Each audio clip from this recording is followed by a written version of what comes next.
So joining me now is somebody for many of us of a certain age in Washington that I would deem an institution. It's Paul Glastris, the editor-in-chief of the Washington Monthly. Many of us count the Washington Monthly as one of the first magazines that published us. That would be me. So when I started seeing, could I do this? Could I write long form after all of my sort of wire copy years at the National Journal and doing the hotline? And Paul was an extraordinarily generous editor and a great mentor to a lot of writers and reporters around Washington. So this is a real treat for me. Paul, it's good to see you. Chuck, what a pleasure. Thanks for having me on. And I remember that story well. It was by John Kerry, I think. Yes, it was. And so I have you on because you did something that I love. And it's something, frankly, that I remember the Obama administration wanted to make a bigger deal out of, which was, how can we create a list of best colleges for bang for your buck, essentially? Right. You know, what's going to provide you the education that you need without making you have to go into debt for the rest of your life, or to do blood oaths to people that maybe you don't want to give blood oaths to because you want to get into this Ivy League university, that Ivy League university. I will note the irony that you once worked at U.S. News and now you have a competing list. But this is, and look, I want to talk about the future of journalism and sort of, and where that goes too. But talk to me about the decision to do this list and for the Washington Monthly, and how would you describe it, and what motivated you to do it? Well, you're right that I used to work at U.S. News, and the U.S. News college rankings paid my mortgage, all of us, right? But there was always a kind of undercurrent of concern about the adequacy of the numbers. Mm-hmm. And when my friend Jim Fallows became the editor, he commissioned an internal study by a very reputable organization that found that the use of their metrics, I think the quote was something like, made no logical or methodological sense. And when he reported this to the owner, Mort Zuckerman of the U.S. News, and this was the major revenue driver of the publication, Jim was shortly escorted out the door. Wow. And it was not too long after that. I quit when Jim was fired. Mm-hmm. Right. And it was a couple of years later that miraculously, who knows, that internal study made its way into the Washington Monthly. We did a couple of deep dive investigative pieces about U.S. News. And I determined the idea of ranking colleges is fine, Mm-hmm. right? There's often well, how dare you rank colleges? Nobody can compare us. Well, we rank football teams, we rank students, we can rank colleges. Yeah. But that basically U.S. News does it in a kind of a horrific way. And I'm going to simplify their metrics, but it's basically this. They reward colleges in their metrics for three things. Number one, exclusivity. How few students do you let in? It's sort of the idea that, college is like a country club, right? Lectures instead of golf. And velvet rope. Yeah. And, which is kind of wacky when you think about it. If you view restaurants, they don't count country clubs, right? They say the best restaurant in the city is this country club. Well, I can't get into that country club. Why are you telling me this? It's kind of useless information to anybody who isn't, at the very upper level of the SAT range. And, the way that thing works out, it's mostly people from affluent, wealthy families who go to the best high schools, who have years of prep. Those are the ones that get into the Ivy League. So for 90% of Americans, they don't even consider those schools. They're not for them, right? Yep. So exclusivity is how U.S. News, and there's about a dozen other rankings out there, and they almost all of them do the same thing. They say, how many people can you say no to? That must be you're good. The second thing they reward is spending, is wealth. How much money do we spend on our students? Which, if you're only mostly letting in wealthy students, you got a lot of money, right? So you can spend money. And then the third is reputation. U.S. News does this survey of college leaders, and they ask you, what do you think of that other college? As if that leader knows anything about what's going on in the classroom 1,000 miles away. But it's sort of like, high school. Who are the cool kids? Everybody knows who the cool kids are. So the cool kids are the cool kids because everybody says they're the cool kids. We said, these are really terrible metrics. They're not useful for most students, and they're very bad for the country, right? They drive inequality. They drive snobbery. They drive expense. They make college more expensive. Every college president and system wants their college to go higher on the U.S. News list. And so they said, well, let's throw some more money at it. Let's tell, our students, no, you can't get in. Let's deny people an education. It's crazy. So we said, all right, I actually hired the woman who had done the study, right, for Jim Fallows. And I said, help me design a different set of rankings. And so we said, what is it that the average person, not the most affluent people, not the people who went to Harvard, but the average person wants out of their investment in higher education? And when I say investment, I don't just mean tuition dollars. I mean your tax dollars. Right. Government at every level, Chuck, spends $500 billion a year on higher ed. That is $1,700 out of pocket for the average taxpayer, right? Whether they go to college or not, they have contributed. They've contributed dollars to higher ed. College is providing some value for the country and for ourselves specifically. So what is that value? And so we came up with 3 alternative metrics. Number one, what you alluded to, best bang for your buck, upward mobility. Does a college recruit and graduate students of modest means, right? Working class students, middle class students, poor students. First gen college. Yeah. Right. Does it recruit and graduate students of modest means with degrees that don't cost too much, don't load them down with debt, and that means something in the market such that they earn middle class or better incomes? They've moved up the ladder. They're making more money than their parents. Yeah. Exactly. Number 2, research. Do colleges create the scholarship and scholars that drive new economic growth, solutions to global problems, cures for diseases, etc.? And number 3, what we call service.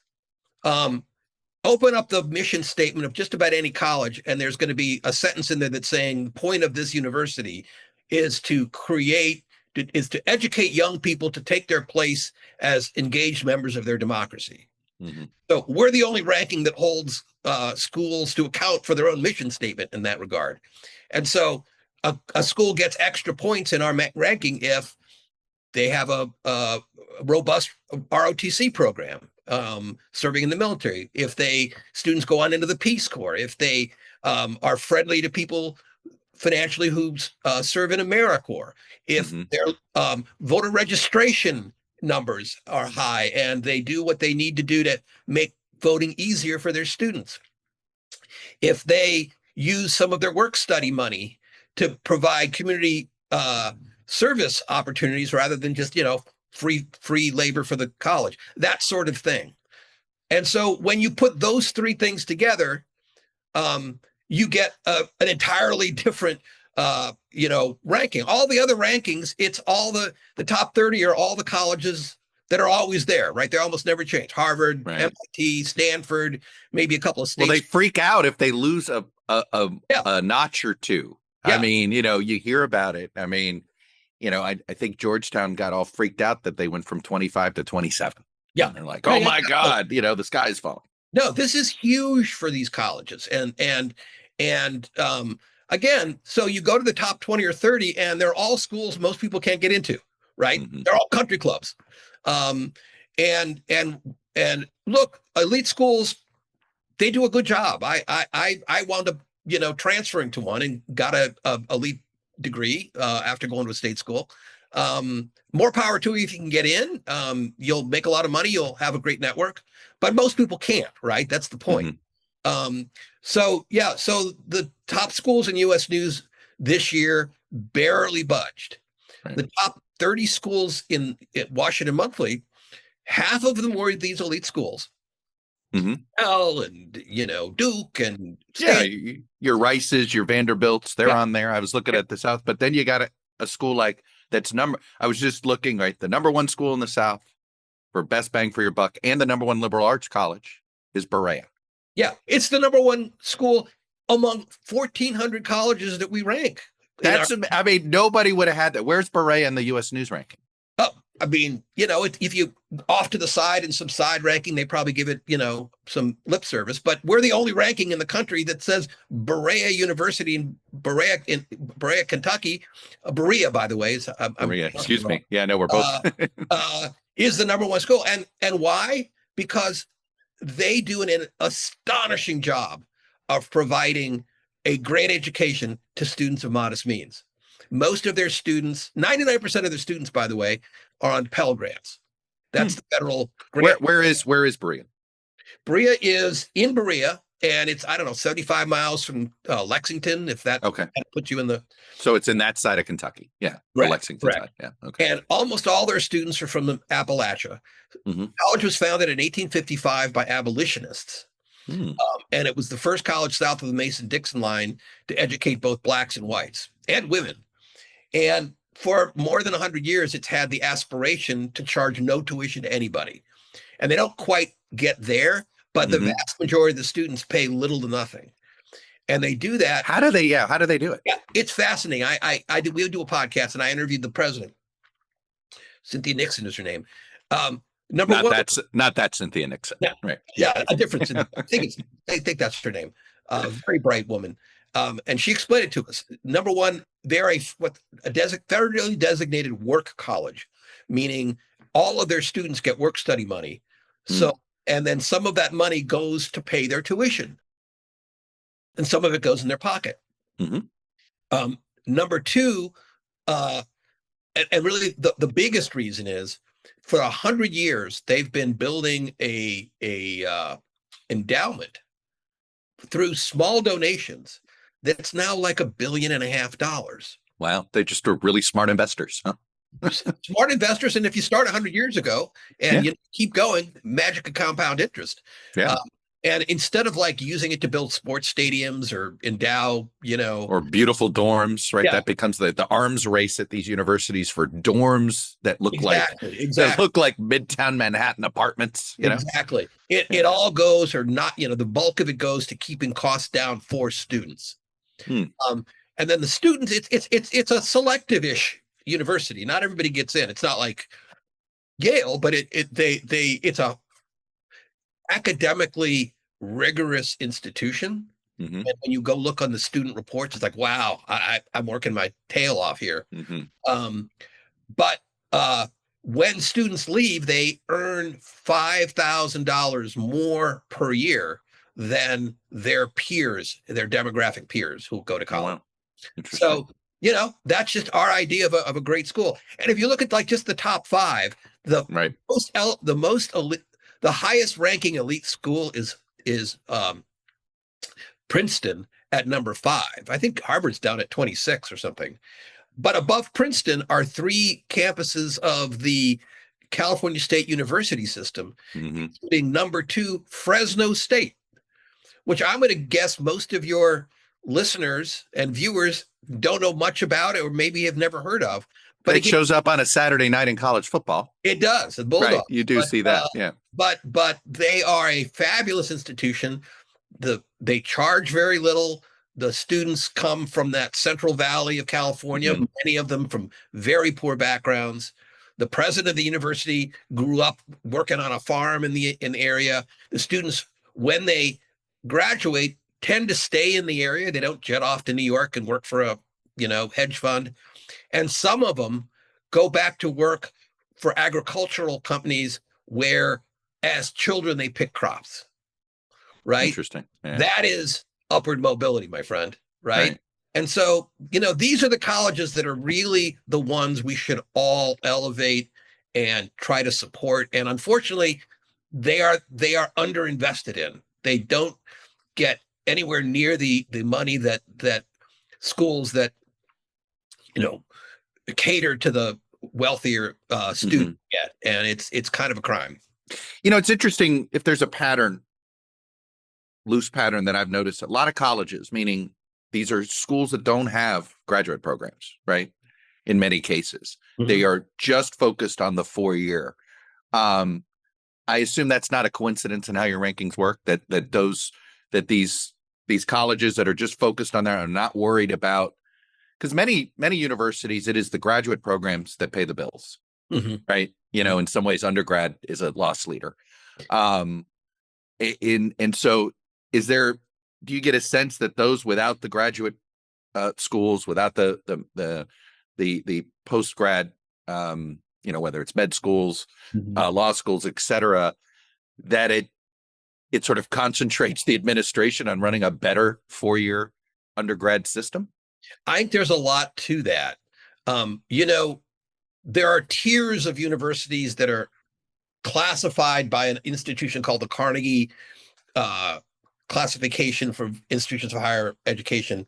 And we used to follow them kind of rigorously because US News did. It's funny you should mention this year they really switched up their rankings, and that allowed us to kind of free ourselves from how we used to do it. And one of the things we did, apropos of what you said, is we pulled all the research data out of our main rankings and just made a best colleges for research, because that's where the grad programs are really are. And those are the universities, and there's maybe a couple hundred of them that have very big, robust med schools, law schools, engineering schools, and so forth. Well, you look at your list, and it is these are the big schools. It's Michigan, it's Stanford, it's Berkeley, it's Purdue, Texas A&M 1 through 5, all of them huge research institutions. Right. So we said, let's just put those guys in their own category. By the way, Texas A&M over MIT. You know how much some Texans would love seeing that in a ranking? They do. They brag on it. Yeah.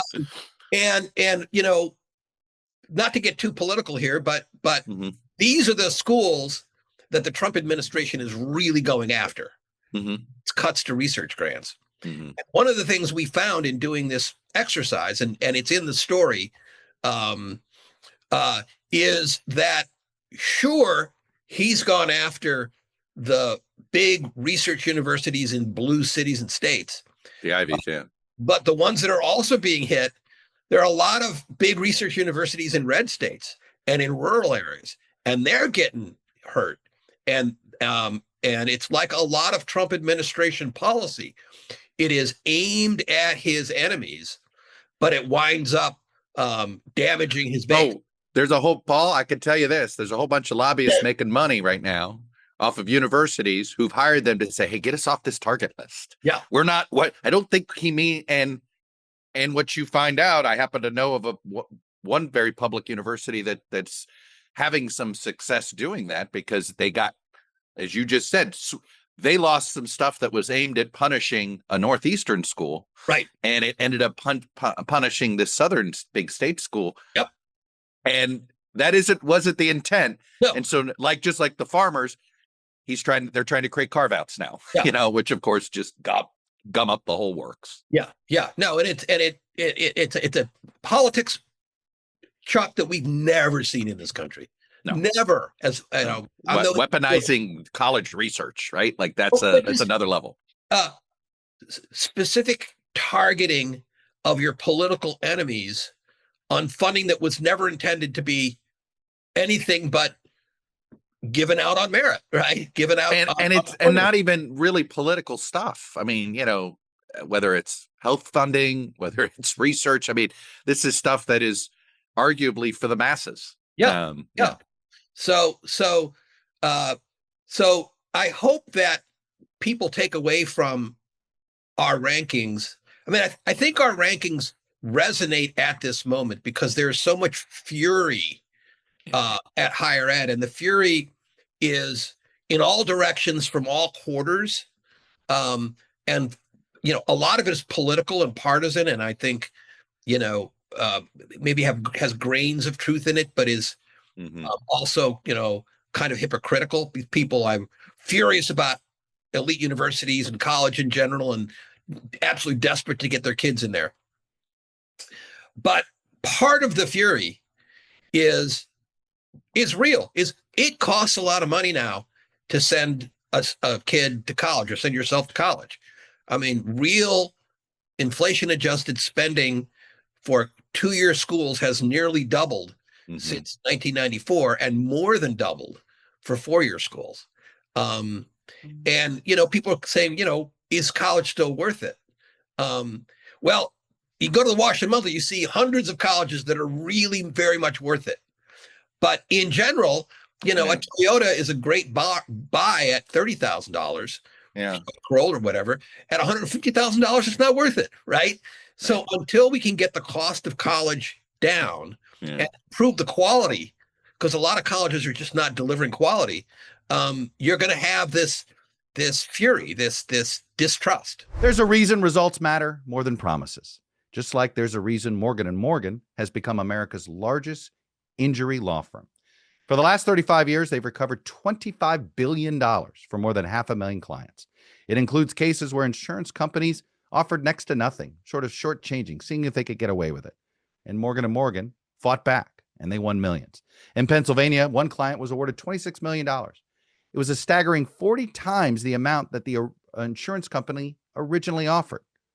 That offer, $650,000, whatever it took to sort of get away without paying. So with more than 1,000 lawyers across the country, Morgan & Morgan knows how to deliver for everyday people. So if you're injured, you're looking for a lawyer, check out forthepeople.com/ToddCast or dial pound law, pound 529 on your cell phone. And remember, all law firms are not the same. So give Morgan & Morgan a look. Their fee is free unless they win. What's the best way to find out? I mean, I'll tell you all these rankings where I feel, and it's one of those things I didn't really appreciate until after I got on a campus. But what kind of professors, what kind of teachers do they have? How do they hire their professors? Do they demand professors that do research and prioritize their own work? Or do they hire teachers, real coaches? When I mean a teacher, I mean like a coach, who becomes that mentor. I mean, look, I teach part-time. I'm on USC's campus right now, and I did an event last night, and 3 of my former students showed up, and it brought a ton of joy to me. Right? It is that there is a joy you get out of it when you feel like you've been able to pass something on, you've been able to inspire a student, and not all people are motivated by that or have that.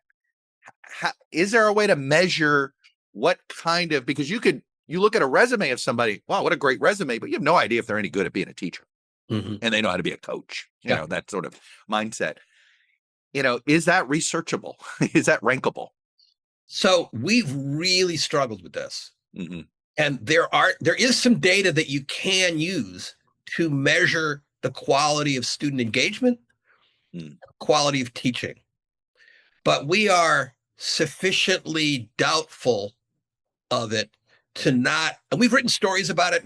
Is this what sort of the student reaction to professors? Is it using those rate of professor things? There's rate of professor. There's something called the National Survey of Student Engagement. They ask students and faculty, how many times during the course of the week have you met with a professor outside the classroom, right? How many 10-page or more papers did you have to write? They try to measure the degree to which actual evidence-based practices that we know lead to learning are happening on the ground. It's not bad, but it's not of a quality that we've felt comfortable to put into our rankings. But you're asking the right question. Anecdotally, like I went to the University of Missouri my freshman year. It's good school, the flagship. Then I transferred to Northwestern. Honestly, the quality of the teaching at Northwestern wasn't any better than the quality of teaching that I had at Mizzou. I had professors just had to pay higher rent at Northwestern than they did in Columbia. I've given lectures to many colleges. I've been doing this college ranking thing for 20 years, and you land at some small, bucolic, not well-known college in the middle of nowhere, and you meet these professors who are just wonderful, and they're very smart, and the students adore them, and they have degrees from very prestigious universities. The thing is, we overproduce academic talent in this country, right? Most people that get PhDs struggle to find teaching jobs. And that's tough if you're in that profession, but it's great if you're a college in some far-flung place. Sure. You got your pick of great talent. Yeah, you get a Harvard trained, Princeton trained, Michigan trained at a small college in the middle of Kansas. Yeah, and the less research they're doing, the more time they're like, all right, I'll just put my mission is to educate these kids. So I do think that the quality of teaching between elite schools and non-elite schools is very narrow, is very similar.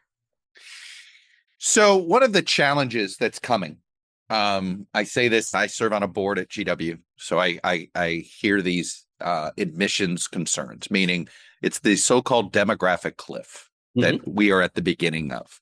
That I guess it's my generation's fault, Paul. I didn't have enough kids. I only had 2.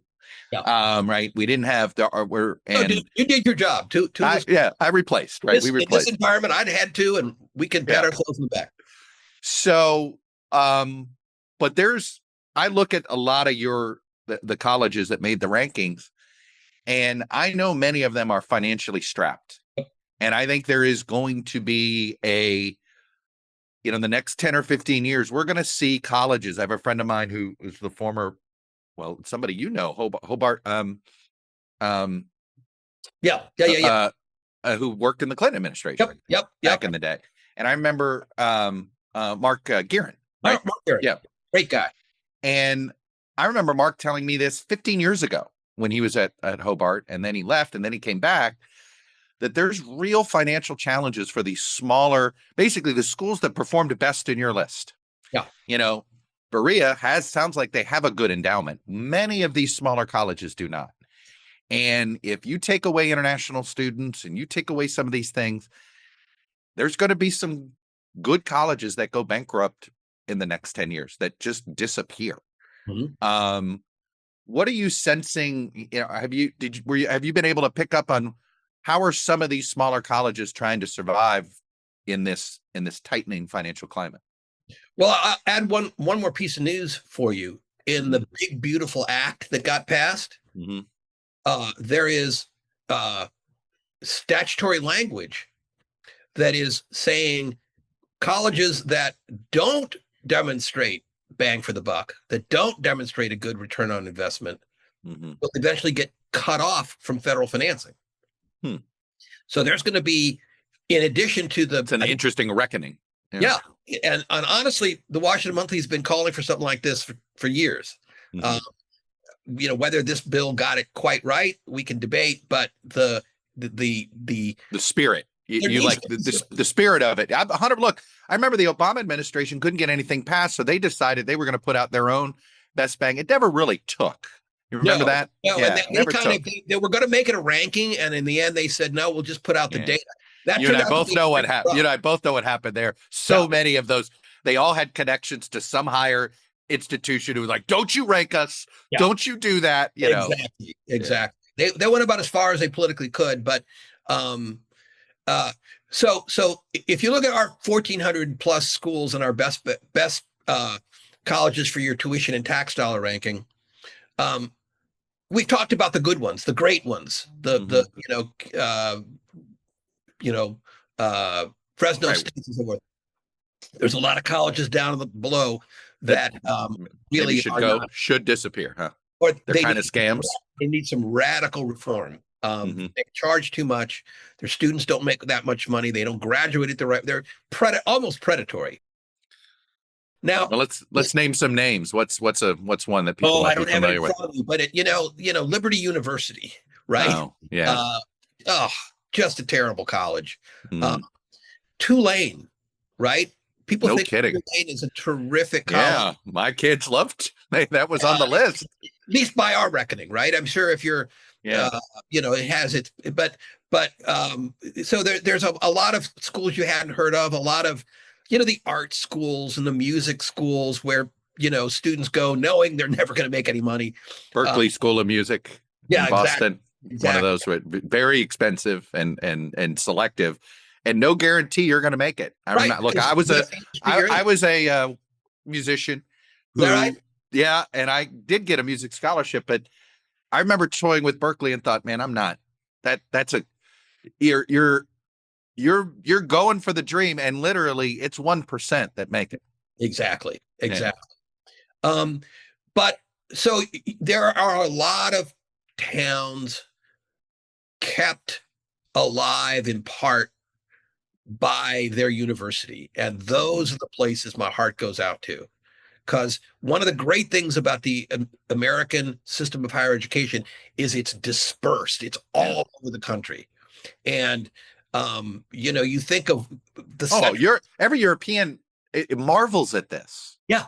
They just marvel at it that we have these institutions everywhere. And I think we need a new deal. And we've written about this. Kevin Carey, one of our guest editors, has written extensively about it. We need a new deal for higher ed. We need to reach out to colleges and say, on a voluntary basis, if you're willing to control costs, to share your data so that we can monitor what's going on and improve quality, and charge little to nothing to students of modest means, we're going to cover you all your costs up to a certain modest amount. This is an oversimplification, Chuck, but the average cost spending on a student, not counting room and board, it's about $10,000 a year to go to college. That's what it costs to college. Yeah. If you offered colleges $10,000 per student, that's the deal. And oh, by the way, any credit at any college from a class transfers over if that student goes to another college in the network. That could save hundreds of these schools anyway. And I think a lot of state schools would join in. The elites would never do this, but that way you could deliver free college or virtually free college to the working middle class American, save these schools, save these towns, save these regions, have better quality at lower cost, and I think it'd be transformative for the country.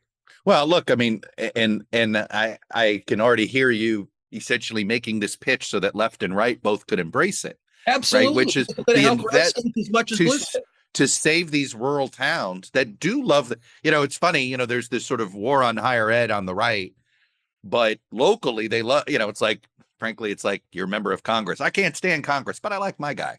Exactly. Right. I don't like these higher ed guys, but we got a nice little university right down the street here. It's a good, they produce really good people. I get my babysitters from there, type of mindset. Yeah. And they have the local radio station, and they have they support. A lot of times they provide the local news. Exactly. Yeah.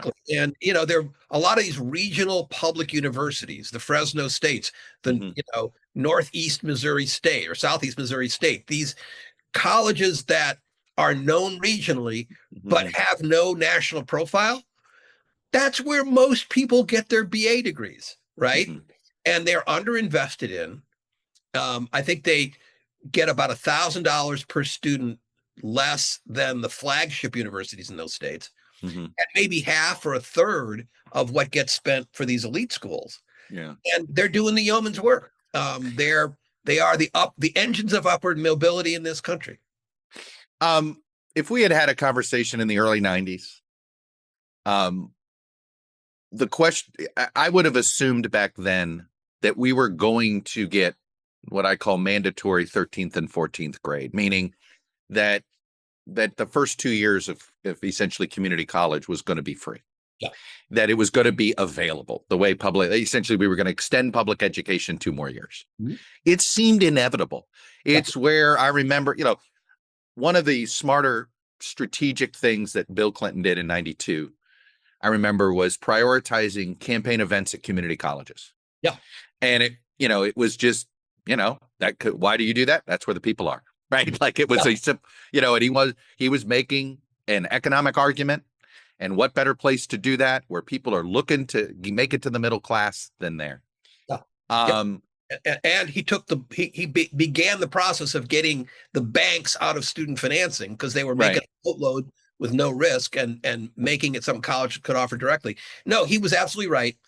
And I don't know if you remember. But we're not there. I'm just shocked. I am shocked that we didn't get and I know it was I think it was in the initial draft of one of the bills, Build Back Better. Yeah. Build Back Better. It was one of those different versions. It was doing for community colleges what I just said we should do for colleges.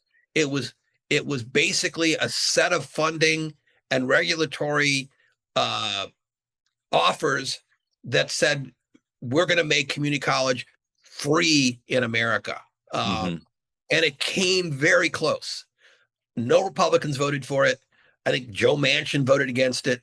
But what really killed it was the four-year elite schools didn't want all that money because it's a fixed pie. They thought they wanted the money for themselves. And so they quietly but non-publicly badmouthed it, and it didn't make it. It became that close. What is the state of the community college system? I grew up in Miami, and I grew up at the time, Miami-Dade Community College was almost a model community college. Except it's now a college. It's a four-year college, but it is a tremendous, it is your path, out of struggles. And it really is. I think I'm glad to hear it hangs in there because I have always been really proud of how successful it's been. What is the state of the community college system in general? Because it still is the best path out of poverty. I'm going to answer that question, but before I do, I'm going to say I hope you'll go back to the Washington Monthly and read the story about, I think we call it Florida's fresh squeezed universities. It's about Florida, all about the history of how Florida managed.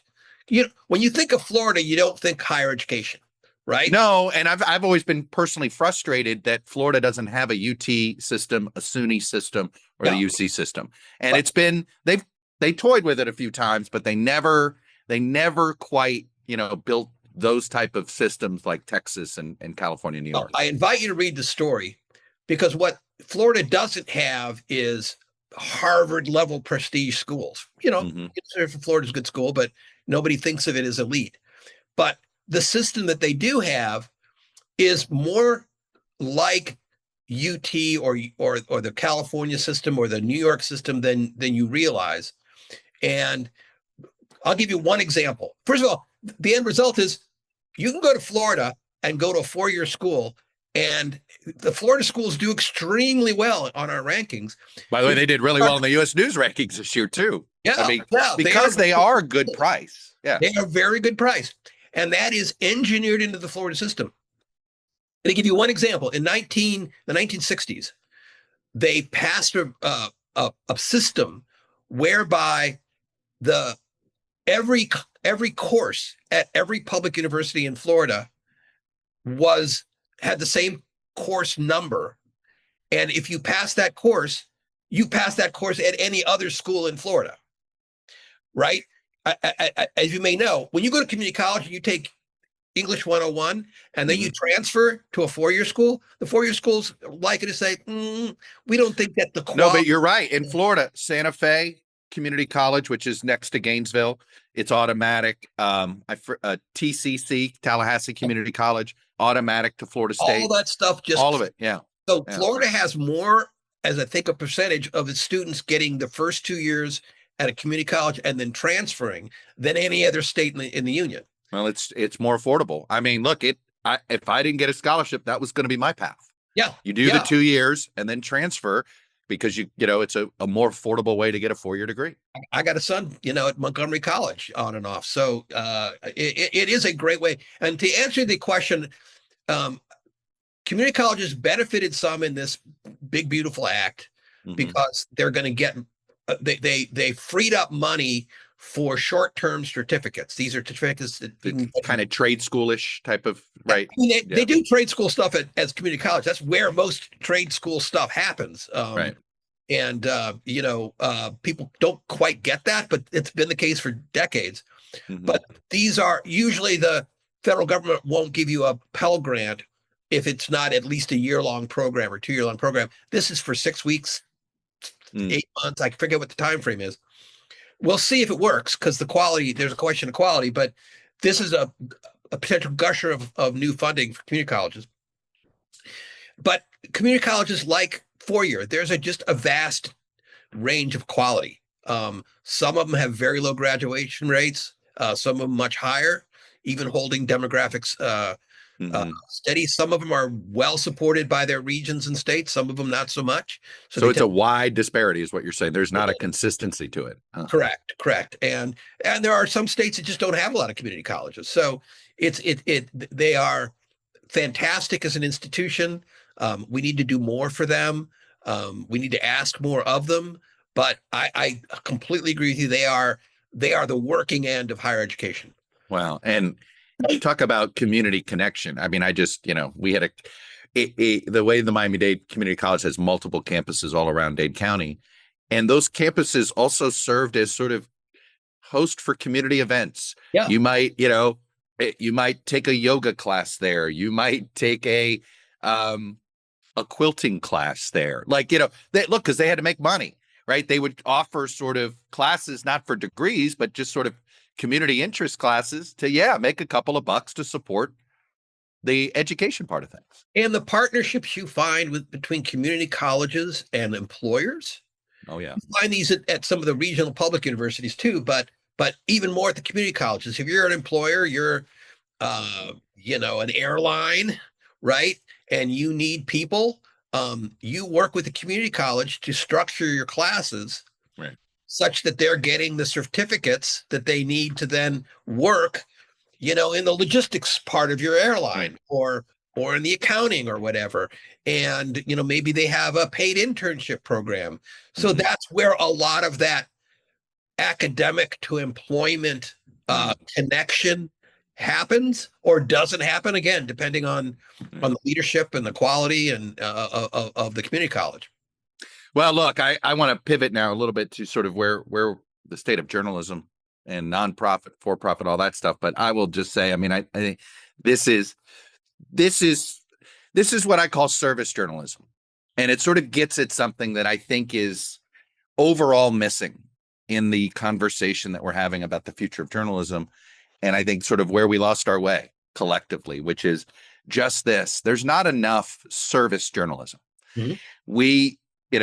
I'm curious what you think of this statement, but I have a friend of mine named Richard Gingras who used to run the Google News Initiative. And he said, the worst thing that happened to journalism was all the president's men. Mm-hmm. And you know where he's going. Because 90% of the work of a journalist is in service to their community, if they're doing it right. It's 10% of your work over a lifetime that is that accountability, right? That is the stuff you want to put in your resume, the stuff you might show up in your obituary, right? The stuff that, you might apply for an award for. But it's not what most people are going to know your journalism for. Mm-hmm. And it's not the impact, right? It's one of these where this ranking system is more helpful to the average person than doing an audit of just how campaign spending is working these days between the NRCC and the NRSC. Right. I'm not saying it's an unimportant story, but it's not service journalism. Mm-hmm. And I will tell you, in my conversations with young aspiring journalists, they're getting in not to help people figure out how to save money in their life, right? They're getting in because they want to get Joe Biden or get Donald Trump, right? That they're going to, they're going to be the next Bob Woodward. How do we inspire people to want to be in service? That journalism is both a service and that part of the public service gets you to the point where, yes, you're trying to build some trust so that when you do the accountability, they believe you. Yeah. Look, there's always been a hierarchy in journalism. the people who are out there doing the yeoman's work, right? Mm-hmm. Covering the school board, covering government agencies, covering services, SNAP benefits. How is that going to work? yeah, Things like this. Yeah. uh, Right. the beat reporters, Mm-hmm. they get their share of love from the editor, but who rules the roost? It's the political reporters, right? And it's the big time investigative reporters. That's where the glory is. That's where you make your most money. And when you compound that by the utter devastation that has taken place in the last really 10 years, but really more like 20 of local journalism, Chuck, it's dead. It's been destroyed. I think it's the single. I think it is if you look at the proverbial house of journalism, it turned out local was a foundational. Absolutely. Right. And you knock out that, it collapsed the entire structure. Right. Yeah. Nobody trusts anything because they lost that community tether.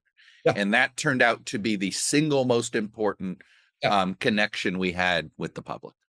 So there's good publications, online, nonprofit publications trying to bring back local reporting, bring back not just accountability reporting like political and bureaucratic, but as you say, the service journalism. Where do I save money? Where can I take my family of 4 out to dinner without breaking the bank? I know that seems not like the greatest scoop, but that's actually how you help your community. What are the scores at the high school basketball game? People care about that.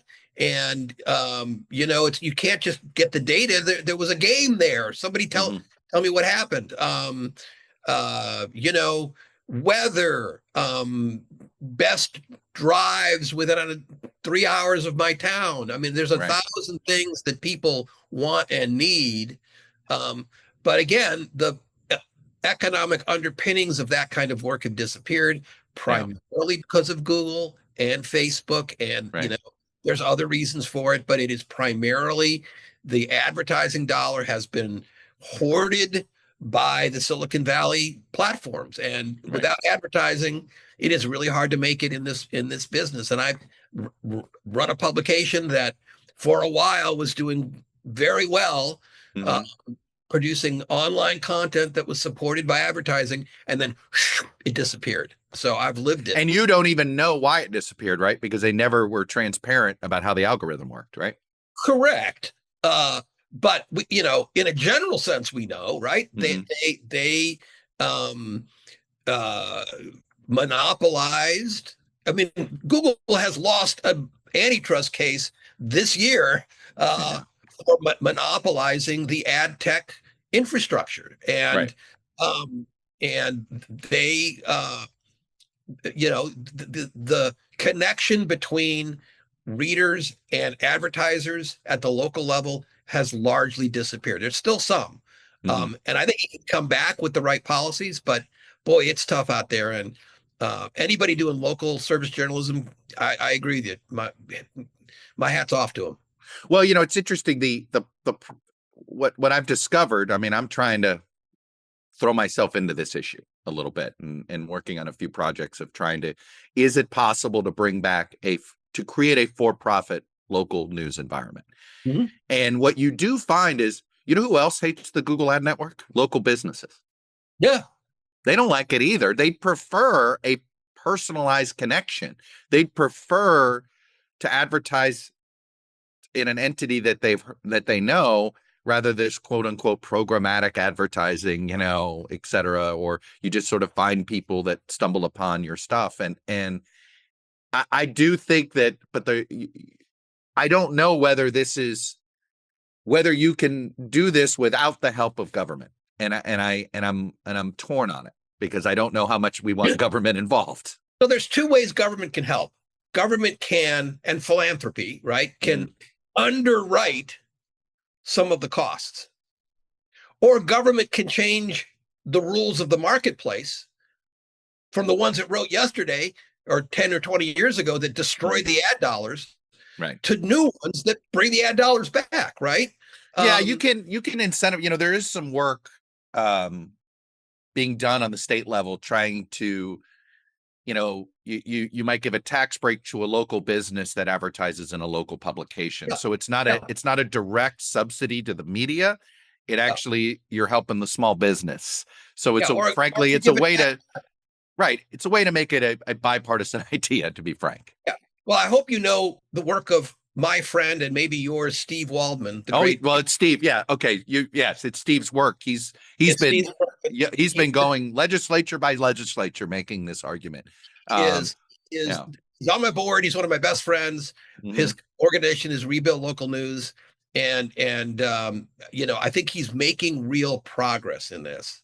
No, yes. I mean, we've been at a couple events together as we sort of are Pied Pipering this stuff, and it is unfortunately there is I do think it's still seen through a political lens, right? He's not making the case through a No, political lens, but it's unfortunately local media is being punished for the perception of cable news. I used to scream about this, that, actually the state of journalism is quite good over the last 10 years. It's amazing some of the work that's out there.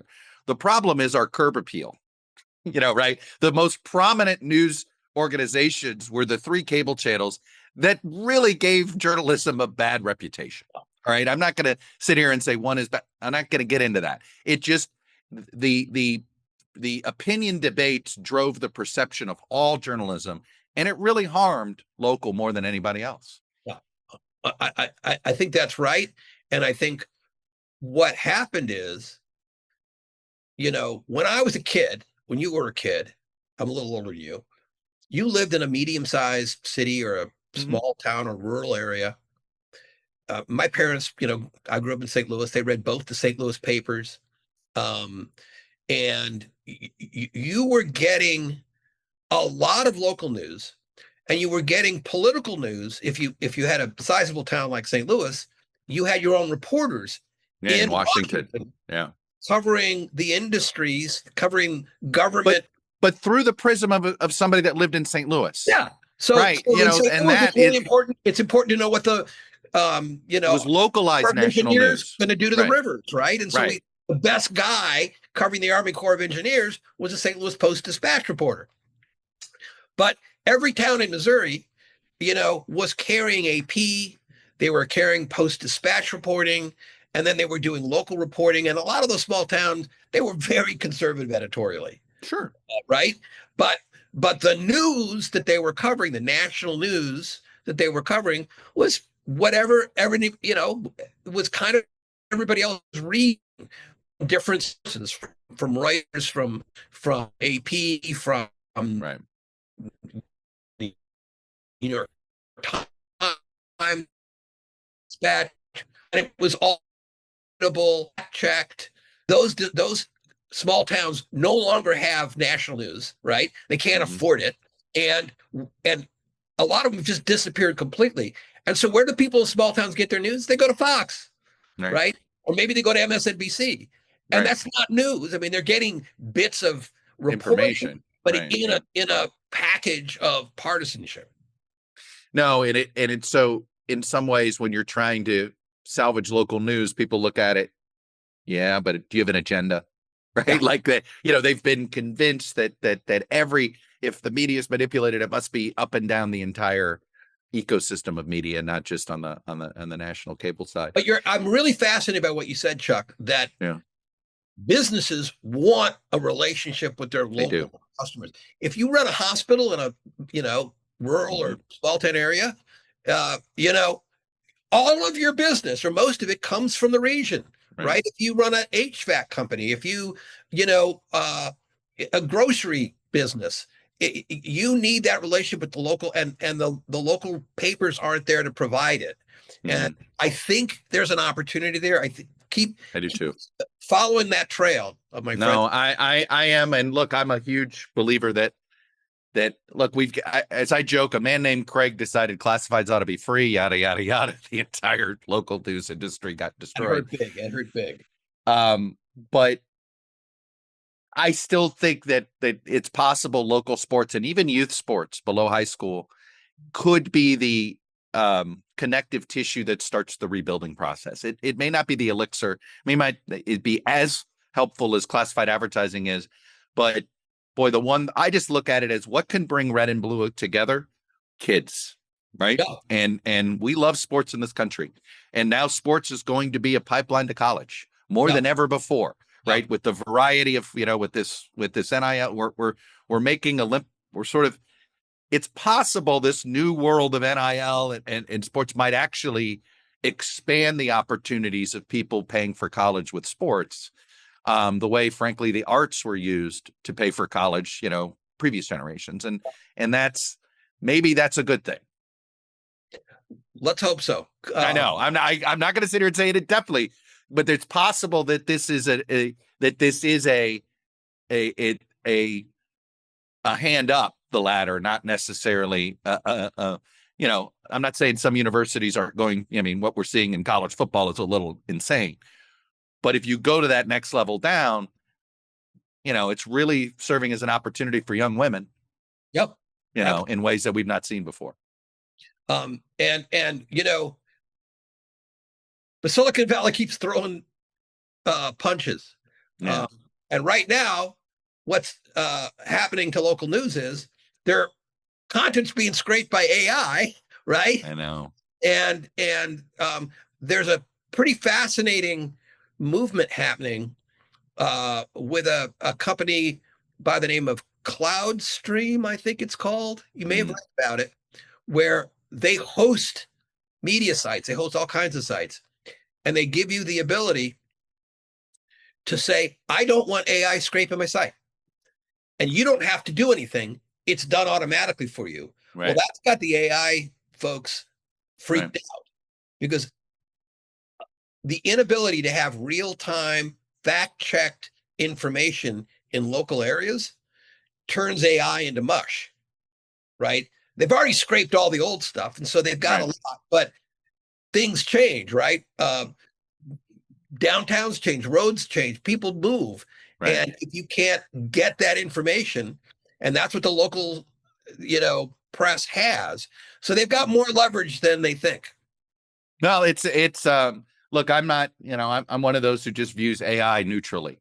It can be weaponized for good or weaponized for bad, or frankly, probably a little bit of both. Yeah.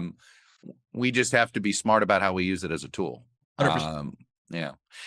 Paul, this was great. The Washington Monthly's as innovative as ever. And what I like about it is that it's a home for sort of different ideas. It's not always the conventional, not just, in some ways, left-right debates get conventional. And I hate to say this, but there's certain editorial pages that, the editorial's new, but I've read it 100 times.